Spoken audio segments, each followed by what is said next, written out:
Apakah kamu ingat kedua sahabat ini? Daud bertanya kepada Yonatan, Mengapa ayahmu begitu marah kepadaku? Mengapa dia ingin membunuhku? Yonatan menjawab, Tidak, ayah tidak akan melakukannya. Kalau memang mau membunuhmu, dia pasti sudah memberitahuku. Tentu saja dia tidak akan memberitahumu, kata Daud. dia tahu kita berteman. Dia tidak akan memberitahumu. Kemudian Yonatan berkata, Aku akan mencari tahu.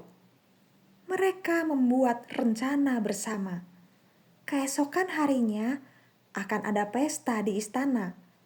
Daud berkata, Aku tidak akan datang. Ketika kursiku kosong, engkau akan melihat apa yang akan dikatakan raja.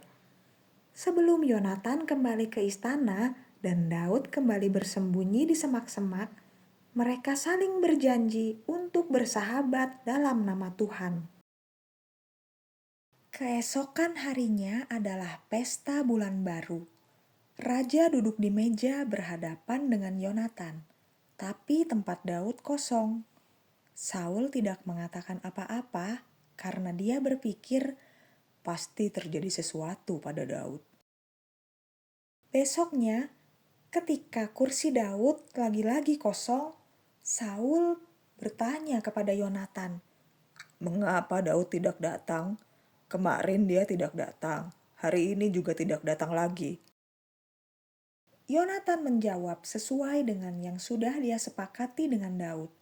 Dia berkata, Daud meminta izin dengan sangat untuk pergi menemui keluarganya.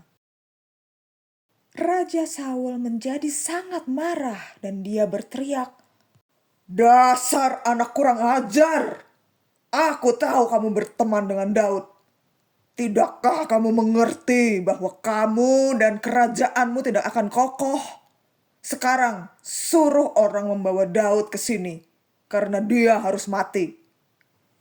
wah, Saul benar-benar bukan raja yang menyenangkan hati Tuhan. Sungguh berdosa ketika kita membenci seseorang dan ingin membunuh orang itu. Yonatan bertanya kepada ayahnya, Mengapa Daud harus dihukum mati? Dia salah apa? tapi Saul melemparkan tombaknya kepada Yonatan untuk membunuh dia. Maka yakinlah Yonatan bahwa ayahnya benar-benar mau membunuh Daud. Dia bangkit dari meja makan dan meninggalkan istana.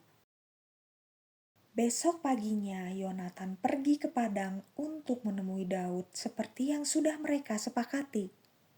Yonatan membawa seorang anak laki-laki dan berkata kepada anak laki-laki itu, Lari dan cari anak panah yang kutembakkan. ketika anak itu berlari, Yonatan menembakkan anak panah ke arahnya. Waktu anak itu sampai di tempat di mana anak panah Yonatan jatuh, Yonatan memanggil dia. Bukankah anak panah itu lebih ke sana?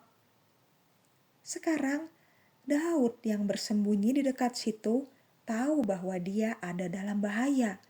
Terutama ketika dia mendengar Yonatan berteriak, Cepat, pergilah segera. Jangan berhenti. anak laki-laki itu mengambil anak panah dan kembali kepada tuannya. Kemudian Yonatan memberikan senjatanya kepada anak laki-laki itu dan berkata, Pergilah, bawa ini kembali ke kota. setelah anak laki-laki itu pergi, Daud berdiri dari tempat persembunyiannya dan sujud di hadapan Yonatan 3 kali dengan wajahnya sampai ke tanah. Kemudian mereka saling berpelukan dan menangis. Daud sangat sedih karena hidupnya dalam bahaya dan dia harus mengucapkan selamat tinggal kepada sahabatnya. Apakah kamu punya teman baik? Sangat menyenangkan untuk bersama-sama, bukan? Tapi tahukah kamu bahwa Yesus adalah satu-satunya sahabat terbaik yang dapat kamu miliki? Dia bahkan mau memberikan nyawanya bagi kita, sahabat yang dapat kita percayai. Dan ketika kita percaya kepadanya, Dia tidak akan pernah meninggalkan kita sendirian.